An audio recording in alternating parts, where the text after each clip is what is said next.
A dramatic change in transportation is underway in America.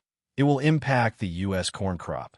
Three forces are quietly reshaping energy demand in this country: the sale of new electric vehicles, the rise of EV robotaxis, and drone deliveries are reducing everyday driving. The impact on corn farmers and ethanol producers is small currently, but beyond 2030 the impact is likely to be significant. Today, 36% of the U.S. corn crop goes to produce ethanol. That ethanol ends up blended into the gasoline that powers internal combustion vehicles across the country. By 2030, the transportation transition will conservatively displace somewhere between 3.5 and 4 million acres of the corn crop. In the period from 2031 to 2035, the impact gets larger as robotaxis and drone deliveries move from startup phase into mainstream services. Prior to delving into corn, it helps to understand the broader energy picture. Between 2021 and 2025, U.S. gasoline demand only grew by 1%. Electric power demand, however, grew by nearly 8% over the same period. What's driving that electricity demand? Data centers running 24/7 to power the AI revolution. Industrial and manufacturing coming back to the U.S. Fleet electrification of delivery vans and municipal buses. And more EVs on the road every year. The gasoline market is stagnating while electricity demand is surging. That divergence is the backdrop for this report. To really appreciate where we are today, you have to go back 20 years to 2005. The U.S. energy situation was bleak. Oil production had been in a 40-year decline since its peak in 1970. Natural gas production had sunk to a 16-year low. And ethanol, which today is a massive industry, was consuming only 15% of the corn crop and wasn't even part of the mainstream energy conversation. The country was in an energy crisis, and the outlook was more of the same. The low point in the U.S. energy crisis was 2005, but it was also the turning point. The Energy Policy Act of 2005 was passed mandating the blending of corn-based ethanol into gasoline. 2 to 3 years later, fracking technology was introduced into new natural gas wells, and the technology was applied to new oil wells a few years later. The production of natural gas, oil, and ethanol embarked on a production boom propelled by public policy and U.S. innovation and technology. Natural gas is an example of how dramatically things change. In 2005, natural gas production was stuck around 1.5 trillion cubic feet and wasn't growing to meet demand. Then fracking arrived. The technology unlocked vast reserves previously uneconomical to extract. By December of 2025, U.S. natural gas production was more than double the 2005 low. And today, the U.S. is the world's largest exporter of natural gas. The oil story is even more dramatic. U.S. crude oil production peaked in 1970 and then declined steadily for 40 years to a low around 2010. Every energy expert believed the situation was permanent and irreversible.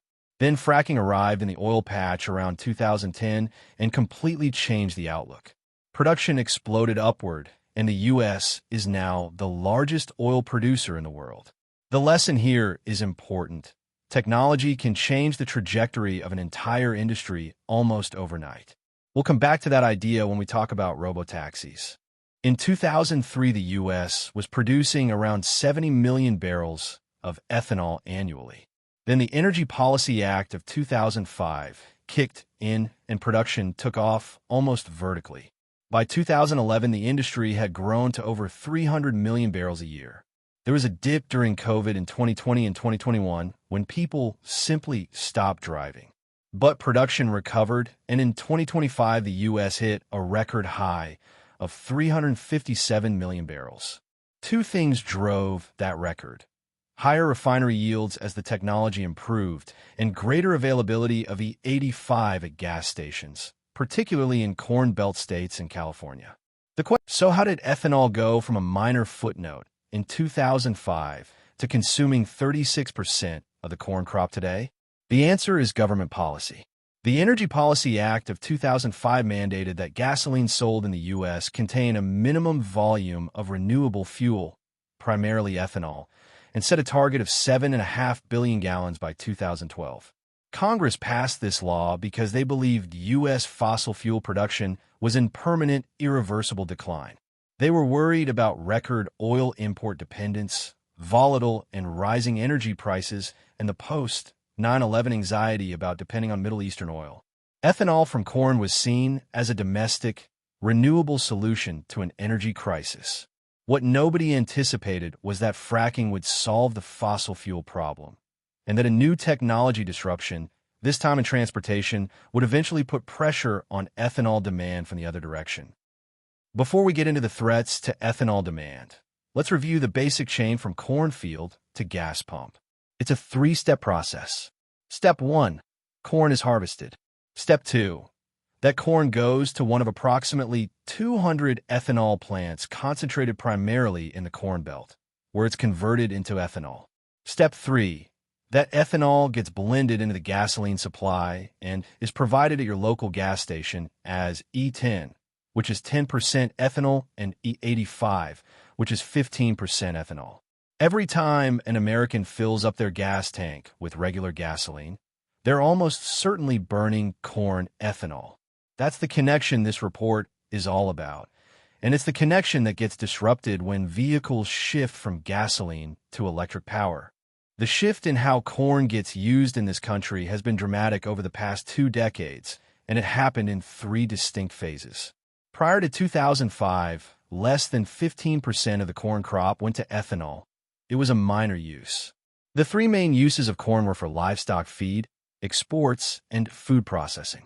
Then came a pivotal year, 2007, when the renewable fuel standard was expanded, mandating higher volumes of renewable fuel in gasoline. Ethanol demand essentially skyrocketed in response to that mandate.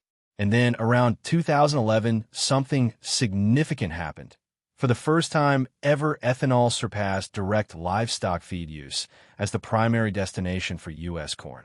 It has stayed that way ever since. Think about that for a moment. The single biggest use of the American corn crop today is not feeding animals or feeding people. It's making fuel. That fact is central to understanding why the transportation transition matters so much to corn farmers. Let's put some current numbers around this. In 2025, American farmers planted 98.8 million acres of corn and harvested a record 17.2 billion bushels. The total value of that crop was estimated at $72 billion, making corn one of the most valuable agricultural commodities in the world. Now here's what happens to all that corn. Approximately 5.6 billion bushels to ethanol production, 6 for animal feed, 2.6 for exports, and 3 went into storage and food and industrial use. 5 states produce over 50% of the U.S. corn crop: Iowa, Illinois, Nebraska, Minnesota, and Indiana. We'll come back to those 5 states because they're central to the geographic story we're telling. Key fact about where the ethanol industry stands today. Record U.S. production of 16.49 billion gallons in 2025. On the domestic side, demand rose to 14.3 billion gallons. Record exports of 2.18 billion gallons. Demand for U.S. ethanol is strong globally, with the national blend rate climbing to 10.51%, driven by greater availability of E85 and strong demand in Corn Belt states and California. Now here's a geographic concentration worth noting. Most of the approximately 200 U.S. ethanol plants are concentrated in 3 Corn Belt states. Iowa leads with 27% of national production. Nebraska accounts for 13%, and Illinois contributes 10%. So Iowa, Nebraska, and Illinois alone produce half of all U.S. ethanol. When we talk about displacement of corn acreage, these 3 states will feel it first and feel it hardest. This slide puts the corn ethanol story in energy perspective. A striking visual. Look at this map. The pink area in West Texas and southeastern New Mexico is the Permian Basin, 86,000 square miles. The gray area covering those 5 Corn Belt states, Iowa, Illinois, Nebraska, Minnesota, and Indiana, is 305,000 square miles. The Permian Basin is a fraction of the size of the Corn Belt. Yet here's the energy comparison. The Permian Basin produces 6.6 million barrels of oil per day. Those 5 Corn Belt states produce the equivalent of roughly 400,000 barrels per day from ethanol. The ratio is 16.5 to 1. One relatively small geological formation in West Texas produces 16.5 times more energy than nearly half the entire U.S. corn crop spread across 5 large Midwestern states. That contrast is not a criticism of ethanol. It's simply a statement of energy density reality that helps frame the scale of what we're talking about. So let's close the loop on the historical context. In 2005, the U.S. was in an energy crisis. By 2025, just 20 years later, the picture is completely transformed.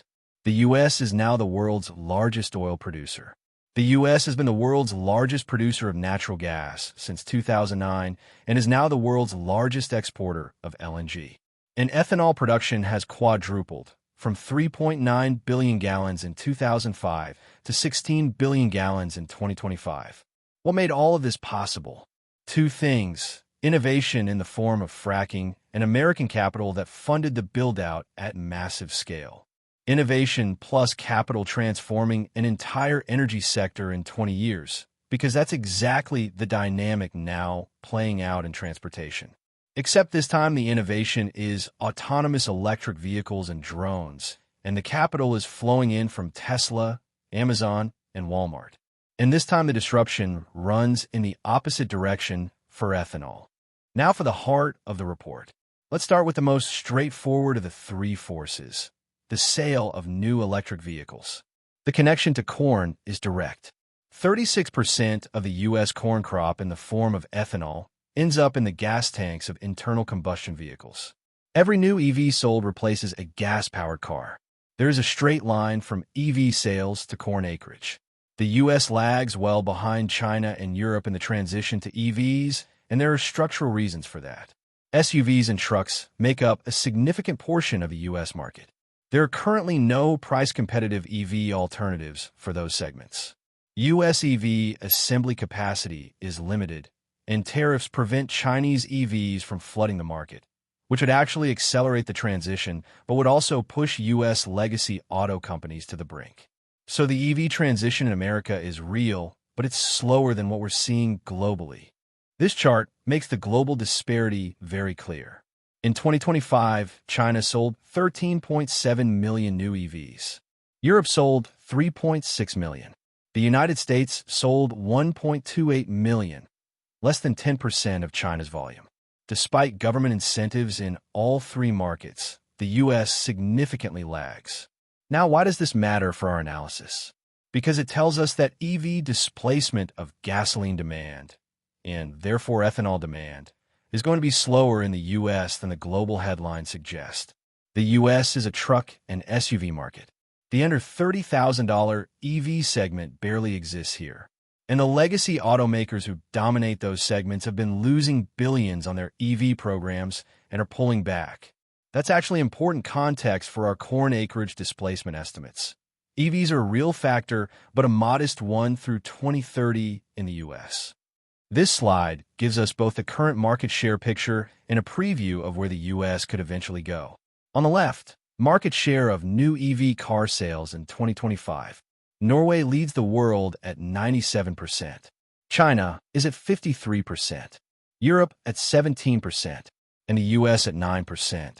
9% is meaningful progress from where we were 5 years ago, but it's a long way from Norway.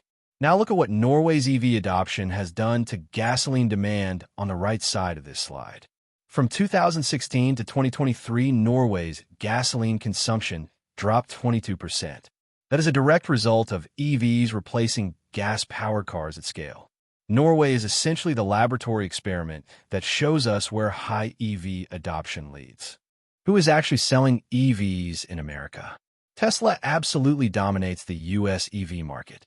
The Model Y was the top-selling EV in 2025 with 357,000 units. The Model 3 sold nearly 190,000. Combined, Tesla sold 589,000 EVs in the U.S. in 2025, nearly half the entire U.S. EV market by itself.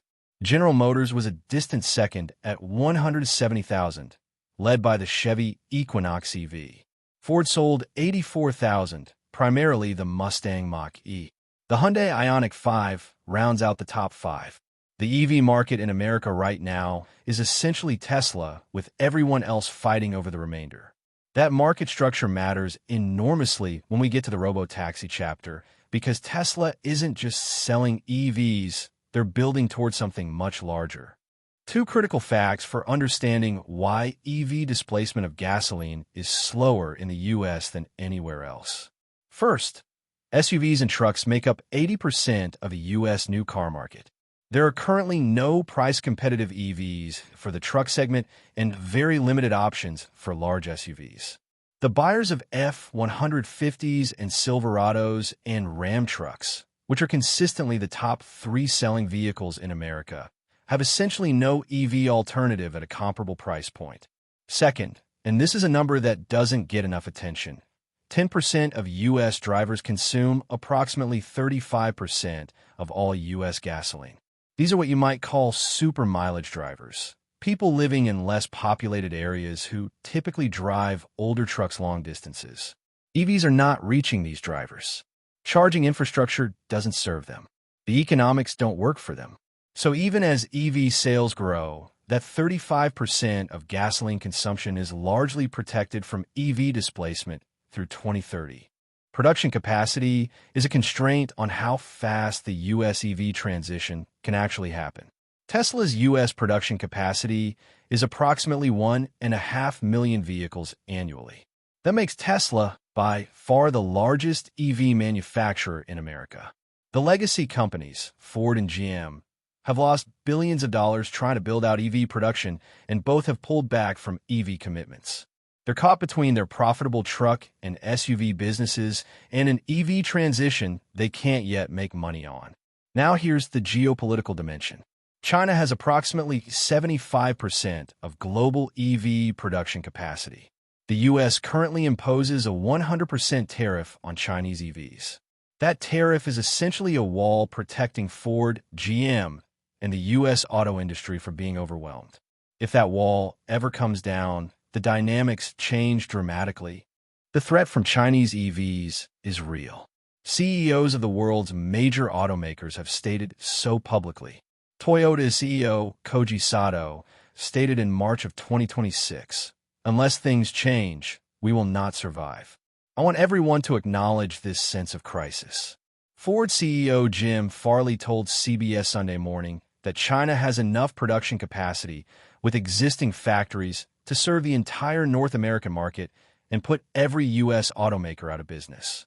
And Honda CEO, after touring an auto supplier factory in Shanghai, said simply, "We have no chance against this."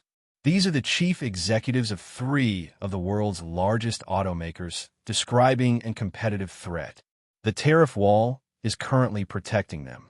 But it also means the U.S. EV transition is slower than it would otherwise be, which has direct implications for our corn acreage displacement estimates. Ford did something remarkable a few years ago.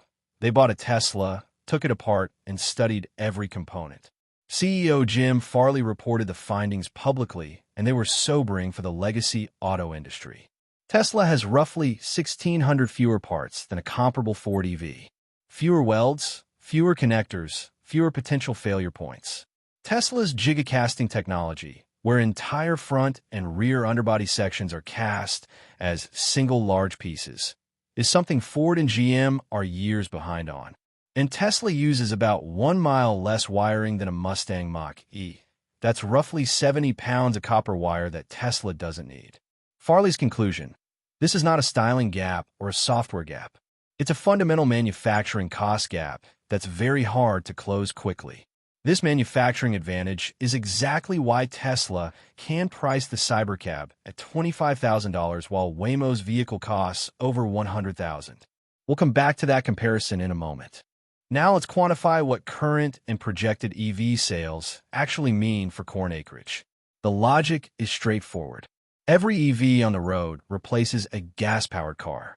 That gas-powered car would have consumed gasoline blended with 10% ethanol.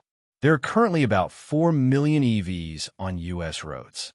At average driving patterns, those 4 million EVs displace approximately 422,000 acres of corn, about 0.46% of the total corn crop. Now, if we project forward and assume 1.5 million new EVs are sold annually from 2026 through 2030, by 2030, there will be approximately 10 million EVs on U.S. roads. At that point, the displacement grows to 1.1 million acres, about 1.2% of the corn crop. So EVs alone through 2030 displace slightly over 1% of U.S. corn acreage. Real but modest. The bigger story is what comes next. The scale of the robo-taxi opportunity is not a secret in the industry. Uber's CEO Dara Khosrowshahi said recently in an interview that robo-taxis are a $1 trillion-plus opportunity. Let me put that in perspective. The entire U.S. new car market was $620 billion in 2025. The entire U.S. corn crop was worth $72 billion. The Uber CEO is describing a robo-taxi market that could eventually be larger than the U.S. new car market. He also made the point that autonomous rides unlock more demand as you lower costs. In other words, it's not just replacing existing rides. It creates entirely new transportation behavior as prices drop. And he noted that robo-taxi is a platform for all kinds of services, many of which haven't even been conceived yet. A $1 trillion market being built on top of infrastructure that currently consumes billions of gallons of ethanol annually. That's the disruption we're measuring. This is where the analysis gets genuinely interesting. The U.S. ride-hailing market in 2025 is enormous. 18 billion rides and 60 billion miles driven annually. About 90% of those rides today is in a gas-powered vehicle driven by a human driver. Over the next 5 years, that is going to change fundamentally. Ride-hailing is transitioning from human-driven gas-powered vehicles to driverless electric vehicles. Tesla is entering this market with a newly designed two-seat self-driving EV, the Cybercab, built from the ground up for autonomous operation with no steering wheel and no pedals. When that transition happens, and it is happening, the ethanol that currently gets burned in all those ride-hailing miles disappears from demand. 60 billion miles a year is a significant number. At average fuel economy, that's a lot of gasoline, and 10% of that gasoline is ethanol, and that ethanol comes from corn. The ride-hailing transition from gas to electric is the single largest threat to ethanol demand in this report. Let's look at the current players and their scale. Uber dominates with 13.6 billion rides and 55 billion miles in 2025. Lyft is a distant second with 945 million rides and about 4.8 billion miles. Waymo, the Google autonomous vehicle spinoff, completed 14 million rides and about 59 million miles. And DoorDash handled 3.2 billion deliveries. Here's the critical context. All of this ride-hailing activity combined accounts for less than 2% of the 3.3 trillion miles driven annually in the U.S. Less than 2%. That means the vast majority of American driving is still personal vehicles making personal trips. The robo-taxi opportunity isn't just about capturing existing ride-hailing miles. It's about expanding into that other 98% of miles driven. That's what makes the $1 trillion projection plausible and what makes the long-term threat to gasoline and ethanol demand so significant. $111 billion in a single year. This is the difference between gross revenues and net revenues for Uber and Lyft combined. The vast majority of this number represents payment to Uber and Lyft drivers. It is a number larger than the U.S. 2025 corn crop. Now removing the driver eliminates the single largest cost in ride-hailing. When that driver payment disappears from the cost structure, the economics of transportation change completely. ARK Invest projects that autonomous rides could eventually drop to 25 cents per mile, compared to Uber's current cost of around $2 per mile, excluding tip. At 25 cents a mile, autonomous transportation becomes cheaper than owning a personal car. At that price point, demand doesn't just shift, it explodes. And every one of those miles that shifts from a gas-powered car to an electric robo-taxi is a mile that no longer consumes ethanol. Now let's translate the robo-taxi story into corn acreage numbers. This matrix shows 3 fleet sizes, 1 million, 2 million, and 4 million robo-taxis, against 3 annual mileage scenarios, 30,000, 45,000, and 60,000 miles per year per vehicle. Remember, these are electric vehicles replacing gas-powered ride-hailing cars. So every mile driven by Cybercab is a mile not driven in a gasoline-powered Uber or Lyft. At 1 million robo-taxis driving 45,000 miles per year, a reasonable mid-case, the displacement is approximately 352,000 acres of corn. At 2 million robot-taxis at 45,000 miles, which is achievable by 2029 based on the production ramp, the displacement is 705,000 acres, about 0.77% of the corn crop. At 4 million robo-taxis at 60,000 miles, the more aggressive longer-term scenario, displacement reaches 1.9 million acres, or over 2% of the corn crop. Combined with EV displacement of 1.1 million acres, you're already approaching the 3.5 to 4 million acre range in our summary conclusion. Let's put the revenue side of the robo-taxi equation on the table as well, because it helps explain why Tesla and every major technology investor is so focused on this market. At 1 million cybercabs driving 30,000 miles per year and charging $1 per mile, Tesla generates $30 billion in annual revenue from the robo-taxi network. At $2 per mile, that doubles to $60 billion. At 2 million vehicles and 45,000 miles per year at $2 per mile, $180 billion annually. For context, Tesla's total company revenue in 2024 was approximately $97 billion. The robo-taxi network alone at scale could generate more revenue than Tesla's entire current business. And remember, no driver payments, no gasoline. Tesla owns the charging network. The margin profile of this business is unlike anything in the history of transportation. Drone deliveries are the third force in our transportation transformation. Drone deliveries reduce 2 types of driving. First, personal trips to the store. When a Walmart drone delivers eggs or aspirin to your door, it eliminates a drive to Walmart. Second, last-mile delivery vehicle trips. When Amazon's drone delivers a package directly to your door, an Amazon delivery van doesn't have to make that stop.